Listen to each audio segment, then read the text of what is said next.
எனக்கு நெருக்கமானவரின் பார்க்கின்ற பார்வையாக, கேட்கின்ற கேள்வியாக, நடக்கின்ற காலாக நான் மாறுவேன் என ஹதீஸ் குதுசியில் கூறியிருப்பது பற்றி நான் ஏற்கனவே சொன்ன ஹதீஸ்ல தொடர் இல்லை. அதாவது நான் ஏற்கனவே அந்த ஆரம்பத்தில் சொன்ன ஹதீஸ்ல தொடராகத்தான் இந்த துண்டு வருது. அதாவது நான் ஒரு அடியானை விரும்பிவிட்டால் அவன் பார்க்கின்ற பார்வையாகவோ, கேட்கின்ற செவிப்புறனாகவோ, பிடிக்கின்ற கையாகவோ, நடக்கின்ற காலாகவோ மாறுவேன் என்று இந்த ஹதீஸ் தொடராக வரும். இந்த பகுதிக்கு விளக்கம் சொல்லும் போது இதுக்கு 2 விளக்கங்களை சொல்றோம். ஒன்று, அல்லாஹ்வுக்கு நெருக்கமாக மாறுகின்ற ஒரு மனிதன் எதனை பார்த்தாலும், எதனை கேட்டாலும், எங்கு நடந்து போனாலும், எதனை பிடித்தாலும் அல்லாஹ்வுடைய விருப்பத்துக்கு ஏற்பதான் அதனை எல்லாம் செய்யும். எதை பார்த்தாலும் அல்லாஹ் பார்க்க விரும்பி இருக்கிறான், எனவே நான் பார்க்கிறேன். எதனை பிடித்தாலும் அல்லாஹ் எதனை பிடிப்பதற்கு எனக்கு அனுமதித்திருக்கிறான், எனவே நான் பிடிப்பேன். எங்கு போனாலும் இங்கே போவதற்கு அல்லாஹ் எனக்கு அனுமதித்திருக்கிறான், அல்லது அல்லாஹ் விரும்புகின்றான் நான் எங்கு போவேன், எனவே நான் போவேன் என்ற இந்த கருத்தை தான் அவன் பார்க்கின்ற கண்ணாக, கேட்கின்ற செவியாக மாறுவேன் என்று அல்லாஹ் அங்கு சொல்லியிருப்பதாக ஒரு விளக்கம். இரண்டாவது விளக்கம், ஒரு மனிதன் இப்படி அல்லாஹ்வுக்கு நெருக்கமாக மாறுகின்ற போது அந்த குறிப்பிட்ட மனிதன் அல்லாஹ்வுடைய உதவியை பெற்று இந்த உலகத்தில் வாழப்போனாக மாறுவான் என்ற கருத்தையும் அல்லாஹ் தஆலா அந்த வசனத்துக்காக சொல்கிறான் என்றும் கொள்ளும்.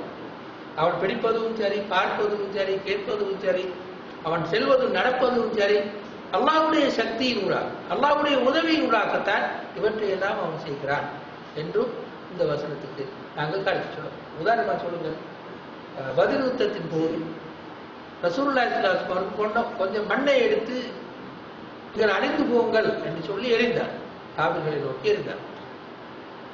அதனை பற்றி அல்லாஹ் சொல்லும் போது குர்ஆனிலே சொல்கின்றான், ஒமா ரமைத்த இது ரமைத்த உலாக்கின் அல்லாஹ், நீங்கள் எறிந்த போது நீங்கள் எறியவில்லை, நாங்கள் அல்லாஹ் தான் எறிந்தார் என்று அல்லாஹ் தஆலா சூரத்துல் அன்ஃபாலிலே ரசூலுல்லாஹி பற்றி சொல்லும்போது அந்த கருத்தை தான் இன்னொரு வார்த்தையில் அல்லாஹ் தஆலா இந்த ஹதீஸில் சொல்லி இருக்கிறான் என்று கருத்து.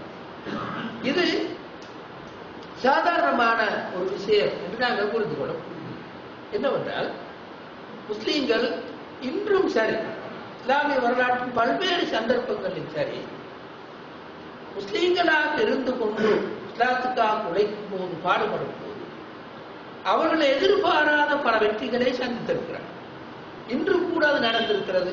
ஆப்கானிஸ்தானில் நடந்தது, ஈராக்கில் நடக்கிறது, பலஸ்தீன் நடக்கிறது, பல்வேறு நாடுகள் நடக்கிறது. முஸ்லீம்களுடைய எதிரிகள் மிகப்பெரிய சக்தியும் ஆற்றலும் ஆயுதமும் எல்லா பலமும் இருந்து கூட முஸ்லீம்கள் அவற்றை வெற்றி கொள்கின்ற சந்தர்ப்பம் அல்லது அவற்றினால் வருகின்ற பாதிப்பு மிக குறைவாக இருக்கிற சந்தர்ப்பங்களை நாங்கள் பார்க்கிறோம். எனவே இது எப்படி நடக்கிறது நாங்கள் சிந்தித்தால் இந்த ஹதீஸ் சொல்கின்ற உண்மையைத்தான் அங்கு காணும்.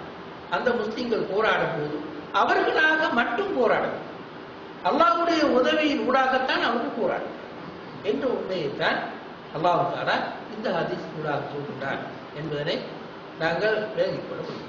இதற்கு நிறைய இந்த இஸ்லாமிய வரலாற்றுக்கு உதாரணம் சொல்ல முடியும்.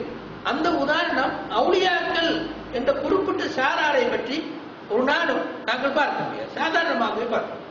சலாஹுத்தீன் அய்யூபி போராடுகின்ற போது, ஹமாஸ் இயக்கம் போராடுகின்ற போது, ஆப்கானிஸ்தானில் ஏற்கனவே நடந்த பல போராட்டங்களின் போது, ஈராக்கில் பல பிரிவினர் போராடுகின்ற போது இந்த உண்மையை அவர்கள் அவதானித்திருக்கிறார். இந்த கருத்தை தான் இந்த ஹதீஸ் சொல்கிறது என்று நாங்கள் கருத்து